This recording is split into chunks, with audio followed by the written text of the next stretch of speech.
Hello friends, so let's continue our chapter 7, illustration number 15, page number 90.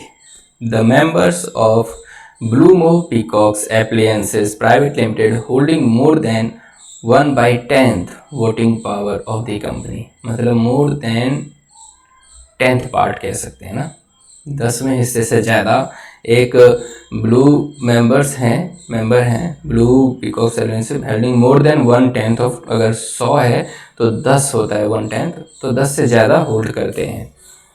Now request the board of director to call a general meeting. उन्होंने एक request डाली है कि board of directors को call करो, meeting general meeting बुलाओ आप 14 जुलाई 2022 को. However, the director did not pay any heed to such a request and therefore no general meeting was called. भाई डायरेक्टर ने ध्यान नहीं दिया और कोई जनरल मीटिंग हुई ही नहीं. Discuss the consequences of contravention of not calling a general meeting on the requisition of required number of members in accordance with the company. अब बताइए, जो कंपनीज एक्ट के अकॉर्डिंग मेंबर्स के कहने पे भी जनरल मीटिंग नहीं बुलाई तो क्या कंपनी ने कुछ गलत किया है? क्या हुआ है अगर लॉ को फॉलो नहीं किया तो? In the above case, the requisition for calling a general meeting is made by sufficient number of requisitions and therefore the board of directors is required to initiate the process of calling the meeting. अब ये कह रहे हैं कि भाई जितने number of members की ज़रूरत थी रिक्विजिशन डालने की कि जनरल मीटिंग बुलाओ, उतने नंबर तो हैं, वोटिंग पावर तो है उन मेंबर्स के पास जो कह रहे हैं कि भैया मीटिंग बुलाओ. अगर आप कंपनी को तो बुलानी चाहिए थी मीटिंग.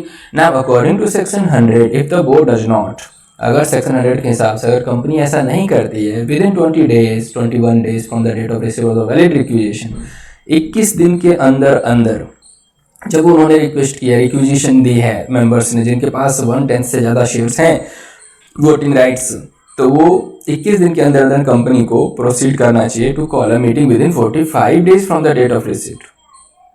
कि वह 45 दिन के अंदर जो रिक्विजिशन हुई है उसके 45 दिन के अंदर मीटिंग कर लो. Then the requisition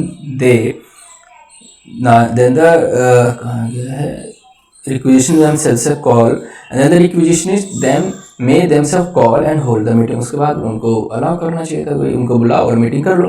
now this can be done within a period of 3 months from the date of the requisition. तो ये कर सकते हैं 3 महीने के अंदर. तो पहले तो 21 दिन के अंदर ये डिसीजन लेना था कि भैया कॉल को मीटिंग के लिए प्रोसीड करो, तो 45 डेज रिक्विजिशन से मीटिंग हो जानी चाहिए. लेकिन इसको 3 महीने के अंदर भी कर सकते हैं from the date of.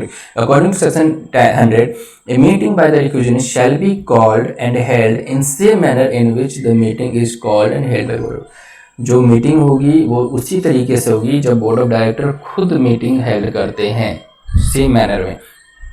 Accordingly, the requisitionist being members of Blue Move Peacocks Appliances Private Limited can call and hold the general meeting. वो कॉल कर सकते हैं, मीटिंग होल्ड कर सकते हैं within a period of 3 months from the date of requisition के 3 महीने के अंदर. कंपनी के पास टाइम था 21 दिन के अंदर प्रोसीड करो 45 दिन, लेकिन इन मेंबर्स के पास है कि भाई 3 महीने के अंदर आप होल्ड कर लो मीटिंग.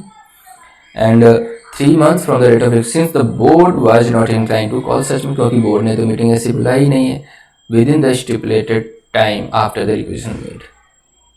तो इन्होंने तो कंट्रावीन किया है, उनको मीटिंग बुलानी चाहिए थी.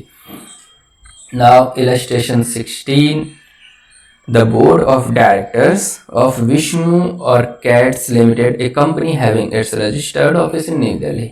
जो बोर्ड ऑफ डायरेक्टर हैं विष्णु ऑर्किड्स लिमिटेड के, उसकी जो रजिस्टर्ड ऑफिस है वो न्यू दिल्ली में है. ठीक है. Did not proceed to call a meeting, उन्होंने मीटिंग नहीं बुलाई despite receipt of requisition from the required number of requisitionist. By requisitionist मतलब मेंबर्स ने बोला कि भी मीटिंग कर लो, उन्होंने की नहीं है. अब पहले में क्या था, प्राइवेट लिमिटेड, अब यहाँ पे लिमिटेड कंपनी है. पहले एग्जाम्पल में प्राइवेट लिमिटेड था, इसमें लिमिटेड है, बट सेम केस है. In view of this requisite themselves decided to call the meeting. अब इन्होंने रिक्विजिशन ने खुद ही डिसाइड कर लिया भैया हम मीटिंग बुलाएंगे, और मैड्रिड और स्पेन में उन्होंने 2 अक्टूबर 2022 को मीटिंग बुला भी ली. Discuss whether the general meeting can be convened to the same date and place. क्या जनरल मीटिंग उस डेट को हो सकती है और उस जगह हो सकती है, क्योंकि ऑफिस तो न्यू दिल्ली में और वो स्पेन में कर रहे हैं. Now, keeping in view the fact of the above case, the meeting cannot be convened as proposed to be held by the request. कि भाई मीटिंग जो है वो नहीं कर सकती है रिक्वेजनिस्ट खुद ही अपने एंड पे. The request should hold the meeting at the registered office of the company. जो रिक्वेजनिस्ट है, जो मेंबर्स हैं, जो वोटिंग राइट्स हैं जिनके पास, उन मेंबर्स के पास, वो रजिस्टर्ड ऑफिस में मीटिंग कर सकते हैं इन द सेम सिटी और town, same city same town में जहाँ पे कि रजिस्टर्ड ऑफिस सिचुएटेड है. In addition the day of holding the meeting should be working day. अब 2 अक्टूबर को तो छुट्टी होती है, तो वर्किंग डे को होनी चाहिए, not a national holiday. It is to be noted that 2 October is a national holiday. 2 October national holiday है. तो दोनों ही चीज़ गलत है, लोकेशन भी गलत है और डेट भी गलत है. तो दोस्तों इस तरीके से हमने ये कवर कर लिया और ये श्योर भी हो गया है. तो जल्दी से मिलते हैं नेक्स्ट वीडियो में. अब हम इसके डिस्क्रिप्टिव क्वेश्चन या टेस्ट योर नॉलेज को टेस्ट करेंगे, उसके सारे क्वेश्चन आंसर डिस्कस करेंगे. तब तक के लिए बाय बाय, टेक केयर.